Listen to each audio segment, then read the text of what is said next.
So here we all are again. Been absent for a little while, but there hasn't been an awful lot to do vlogs about really, has there?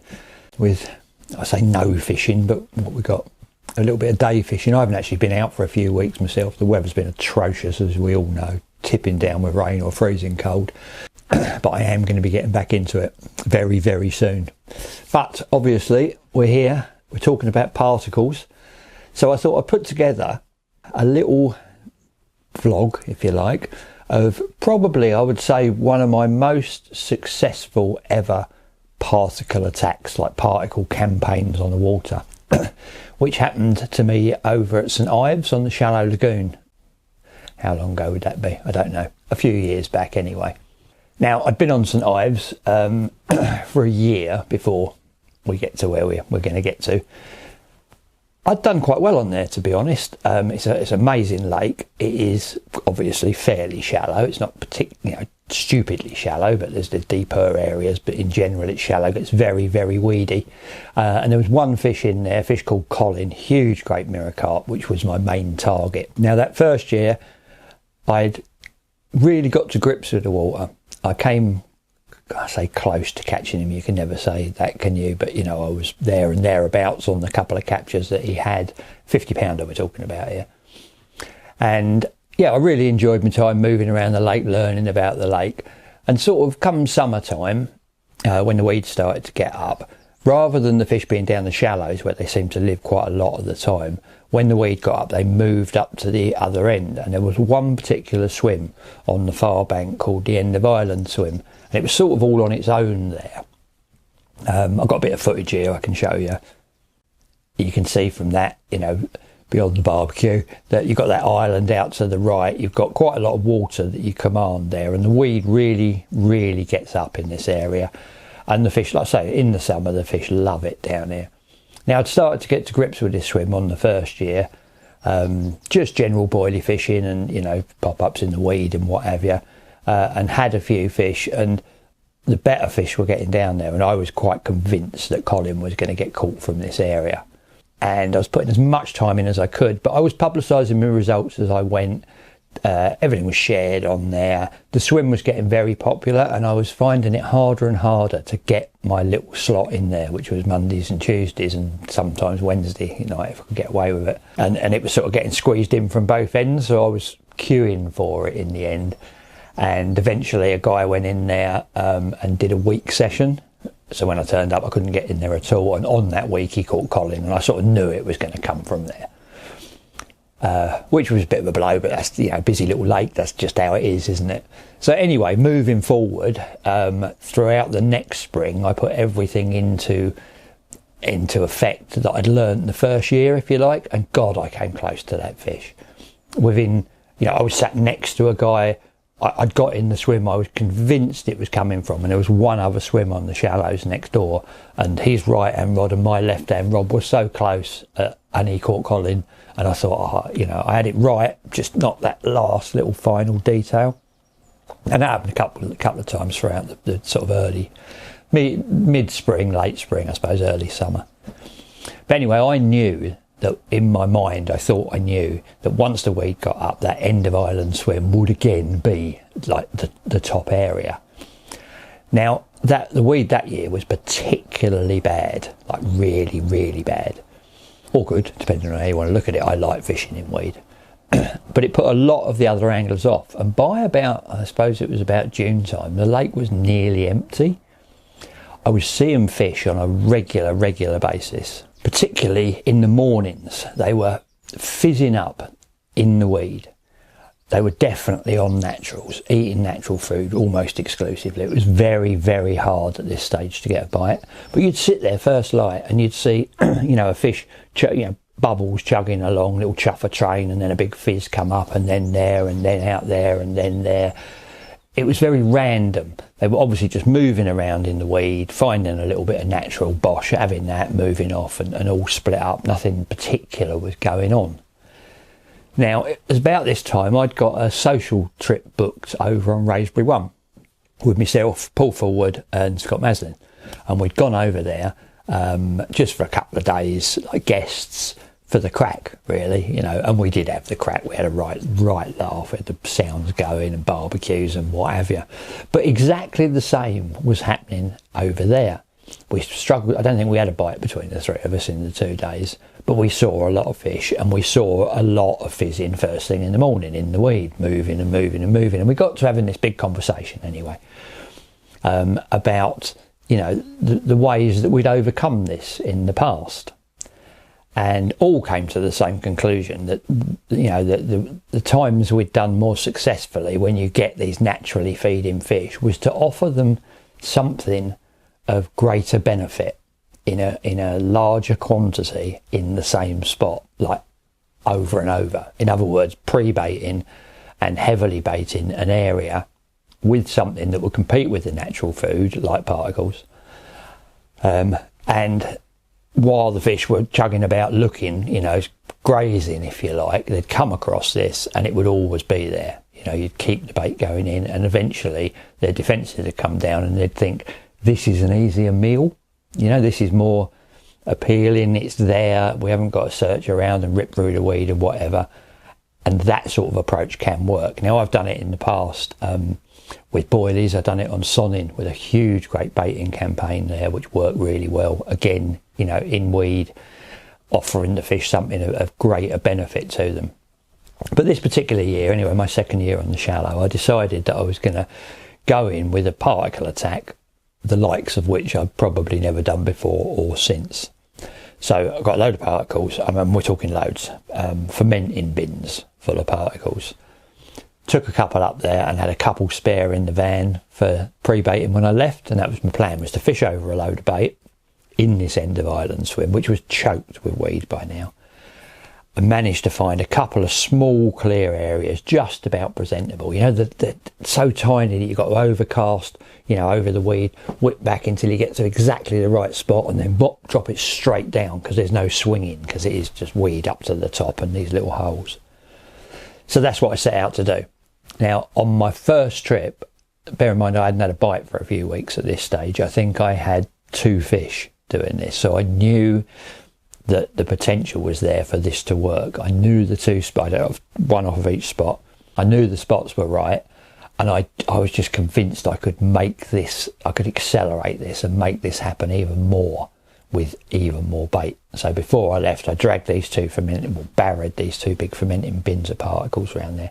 A mix of particles, a bit like the monster mix really, but with probably more seed in there. You know, if you got a bag of monster mix and added a hemp and maize or something to it, that sort of style, where you've got big bits, but you've also got lots of hemp and different seeds and bits and pieces, and chopped boilies. I wasn't using any whole boilies, but I was using chopped boilies. So basically what I was offering them was food of all sizes on all levels, all the way down, you know, all the way up from hemp, you know, through various other seeds and chickpeas and tigers and crushed tigers and broken boilies and what have you. So everything was down there. It would take a lot of grubbing around to eat, and that sort of grubbing about, you know, the action of them feeding on those sort of particles. You imagine you've got a big bed of particles in a small hole, and a couple of big fish go in.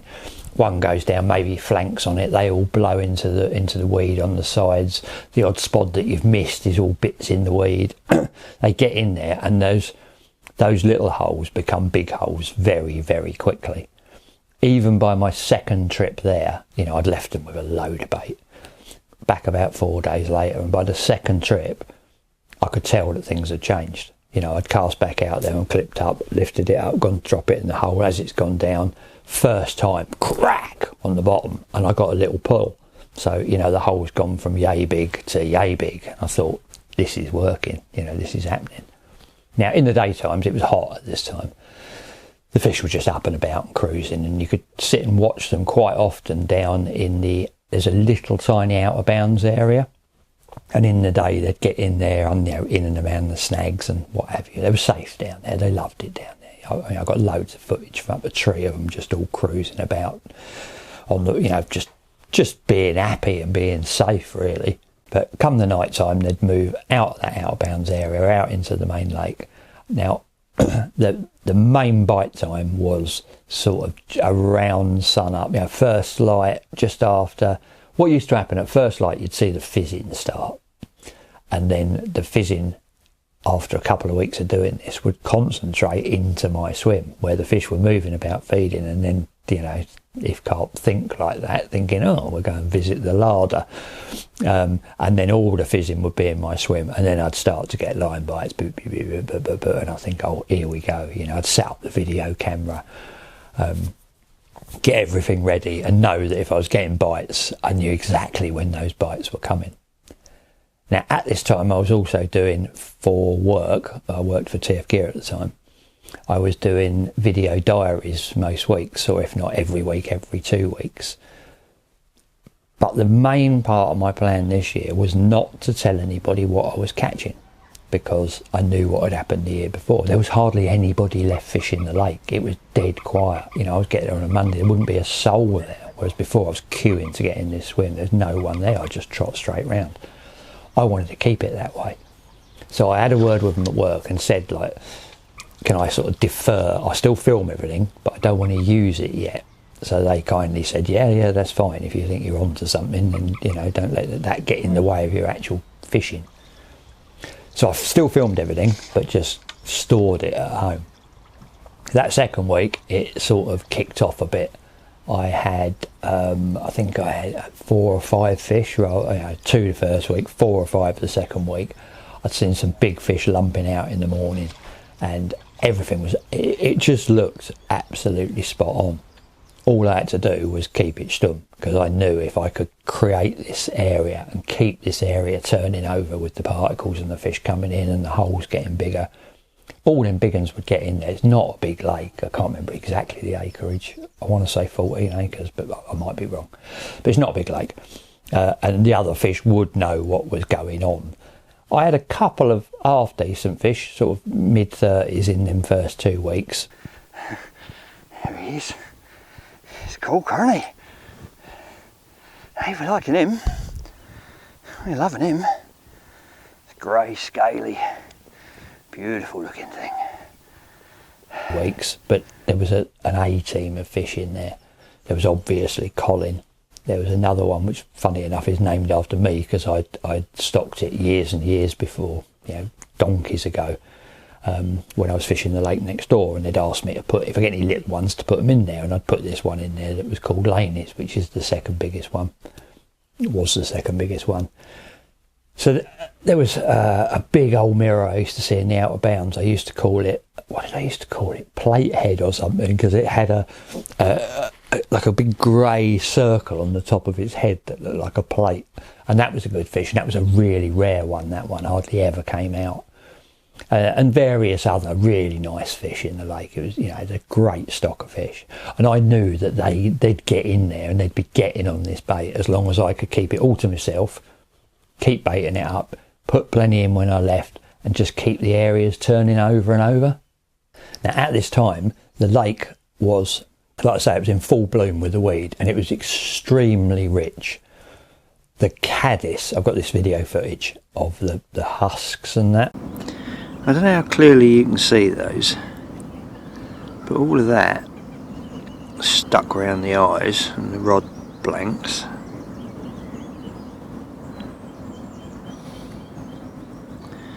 Those are about 1 million cases from things that have hatched, and they're everywhere. Absolutely everywhere. And out there, can't really see that because of the reflection of the clouds, but the surface of the water, if you could see, is covered in just gazillions of them. Unbelievable. The whole surface of the lake, whichever way the breeze blew, would just be thick with these caddis shells and various other whatever, you know, I'm not a botanist, but life, food, basically, carp food. So I knew I was up against it, and I knew I had to keep the level of baiting up there to compete with this natural food, which was absolutely everywhere. So to that end, I was cooking more and more bait, taking more and more bait down there and spodding and spodding and spodding. Well, you know, it's hard work. You get covered in goo from head to foot, but it was paying off. It really was paying off. Some of these fish, I'll show you a couple now, you know, unbelievable looking fish. And to be you know, it's a hard lake, the Shallow Lagoon, there's no doubt about it. But to be able to target them, like to change their whole way of feeding like this, it was rocking.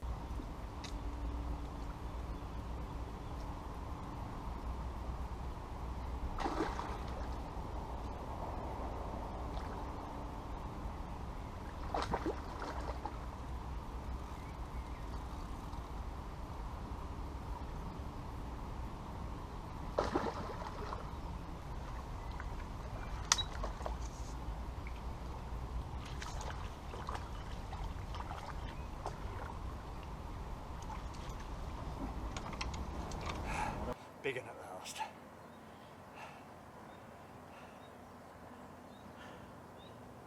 I'm not even going to mention this fish number 7.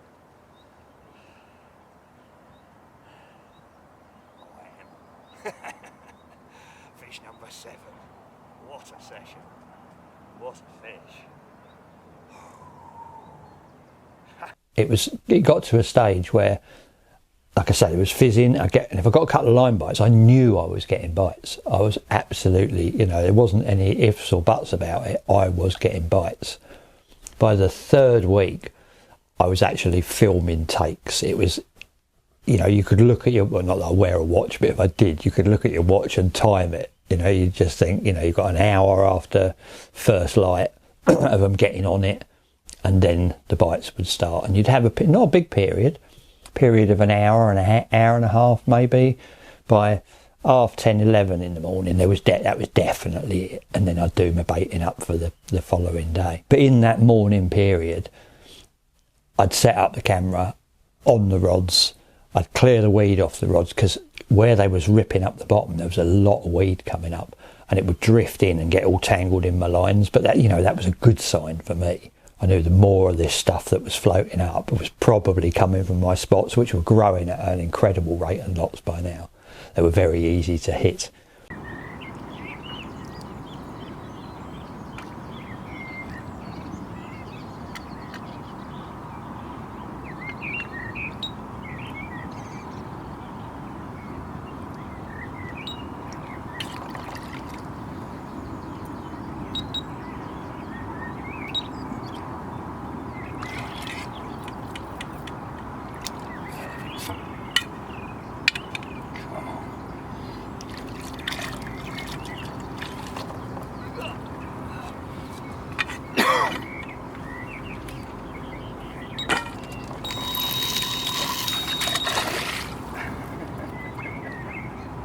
Oh, how perfect was that?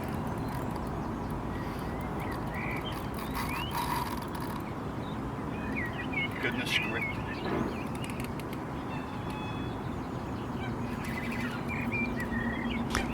And I'd carry on catching fish, you know, like I say, every morning. I was doing 3 mornings, which was the most I could get in around other work commitments and what have you.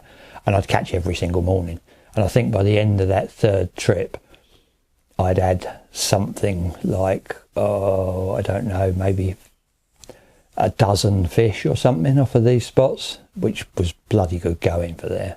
Every time I had a fish, I'd set everything up, make sure no one was about, set everything up, do my photos, do my little bit of video that I was going to store. I'd already got it in my head. I was going to call all this the secret diaries, and I was going to keep going until I caught Colin. I wasn't going to release anything until I'd either caught Colin or it had blown. You know, something, it got to the end of its life and I hadn't, you know, not the fish, the spots, and it wouldn't go on forever.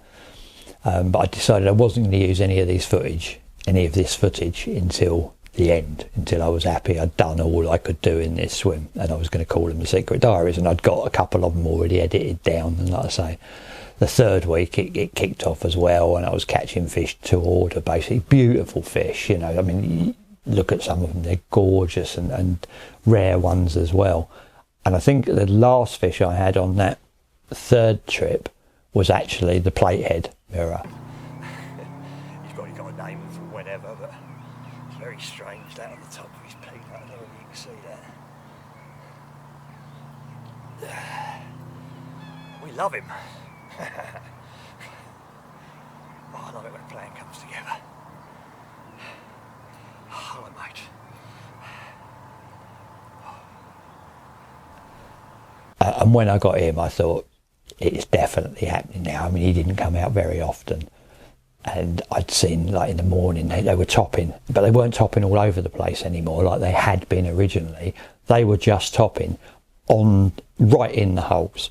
You know, if you'd be sat out there, you'd see the fizz coming up exactly where your two spots were, and then you'd see a big old mirror head slide up like that and go back down, and then you get bip, bip, bip, bip, bip, bip, as he knocked into the line, because obviously the line angles were poor, coming down off the high weed into the spots, and you'd start getting like bip, bip, bip, bip, bip, bip, bip, and then whack, one would go away, and you'd be in again. It was just so exciting.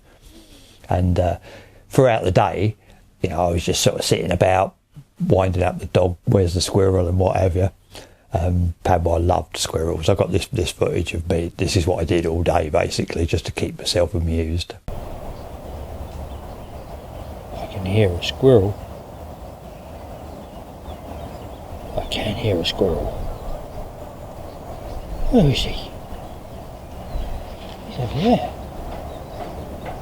Get him, that squirrel.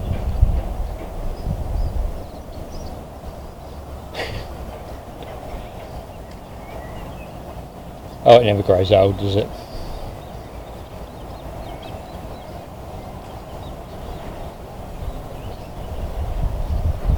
That and baiting up.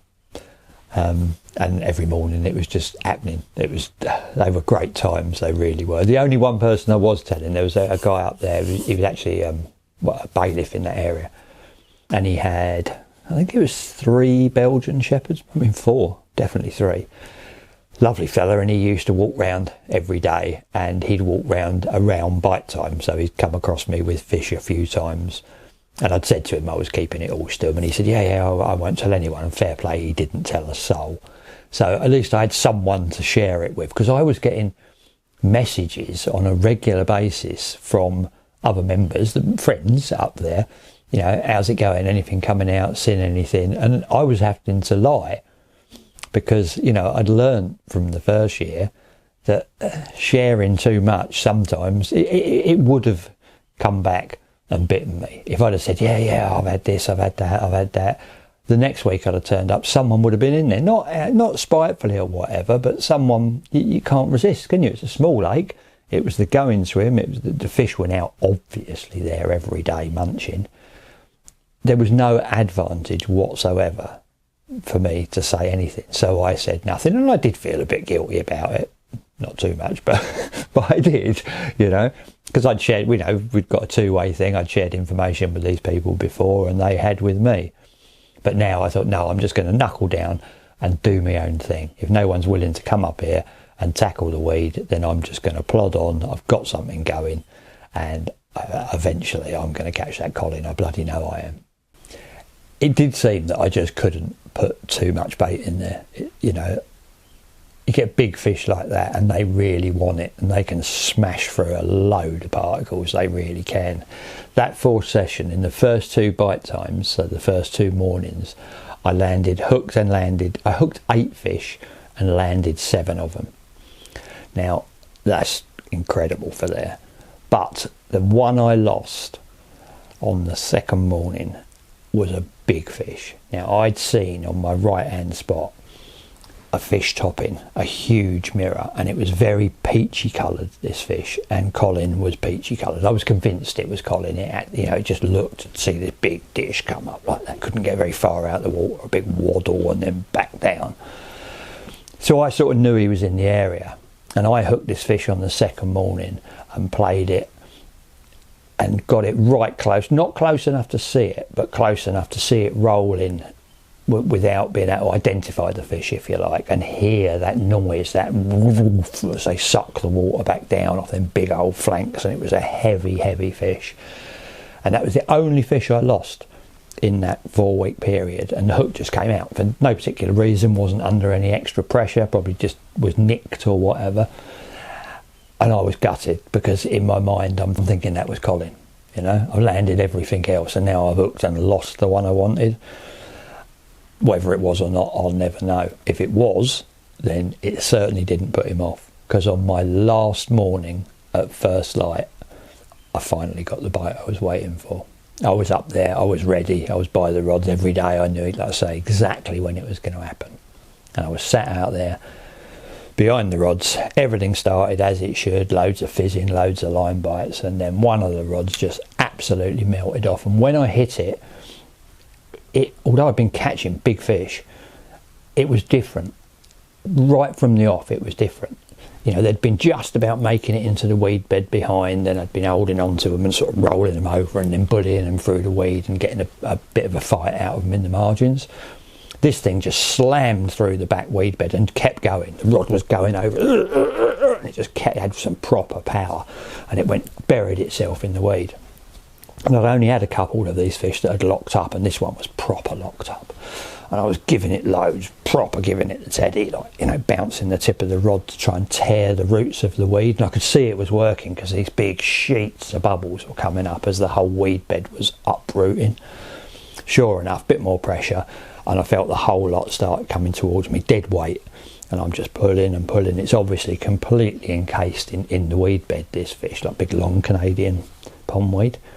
And I pumped it in, and it started thumping about a bit in the edge, and bits of weed were breaking off of it, but it was still covered in weed, so I couldn't see what fish it was. I plodded round in front, eventually managed to bundle the whole lot in the net. You know, it's always a scary moment, isn't it? Because you think, is it all in? Am I going to lift the net and he's more out than in? Because I could hardly see the fish at all. But whoop, the whole lot went in the net. I pulled it towards me. As soon as I put my fingers in and tore that weed apart, I just saw a patch about that sort of size, you know, book size, of flank of carp, and it was peach coloured, and it was massive, and it could only be Colin. And that moment, it was just like, oh, what a release. I think that was my 20th carp of the year from there. Now, I'd had a few before this little campaign, if you like, but most of those 20 carp had been in this period on this big mass particle attack, if you like, out there. And then I'd got him. And you know what else this means? I can release the secret diaries at last, because it's over. It's come to a conclusion. Fish number 20 for the year, Colin at 52.5 pounds. Yes! Results! Yes, puppy! We're having steak tonight, and so are you! Get him! Where's that fucking squirrel? Colin in the net, and I ripped all the weed out and got him up on the mat. Enormous, great big thing. You know, you'll see in a minute when I pop the photo up. The depth of the fish is unreal. He's a proper fatty, but he's a character, a beautiful fish. And I'd come so close to it before, and I'd done this plan, and then suddenly, bang, it had come to fruition. There she is. And that's it, mission complete. You'll be watching this, so obviously I've released the secret tapes. Hopefully you've enjoyed them. Would have been 4 parts. Loads of fish. It's been fun. So until the next mission, I think it's tad half an hour. Colin! Get in there! Nice! So there he was, Colin, and oh, just what a moment. And like I said, yeah, the main thing was that also I could now release the secret diaries. I'd got these 4 weeks worth of videos all done. You know, I just needed to edit this last one when I got home and put that up there. It was a plan that had just worked so well. God knows how much bait I used in that. I wouldn't even like to think how much bait I put out there. But on occasions, when it's the right time of year, on the right lake, you know, with the right fish, those sort of mad mad little campaigns really can pay off. It's happened to me a few times. It's failed a few times on other lakes. I'm not saying you can go to a lake and just pile it all in and you're going to catch everything you want to catch. It doesn't always work. And it does work better if you're the only one doing it. That's when I've always been most successful. And somewhere like that, which is a busy lake, you know, in the spring, it's rammed up there. It's a busy, popular lake, and rightly so, because it's got a hell of a stock in there. But to do it then, when the weed was up, when people had drifted off to other lakes, you know, a lot of people might have thought it was all over. The spring's the best time there. But I didn't start this until way into June time, and probably caught it in July. So not the best time to be fishing normally in those conditions, in, you know, scorching hot, thick weed. But it worked. It worked for me, and hopefully at some stage I might get a chance to do it somewhere again when we're allowed out for the nights. But there you go. Anyway, thanks for listening to me waffling on, and I'll see you next time. Till then, ta-da.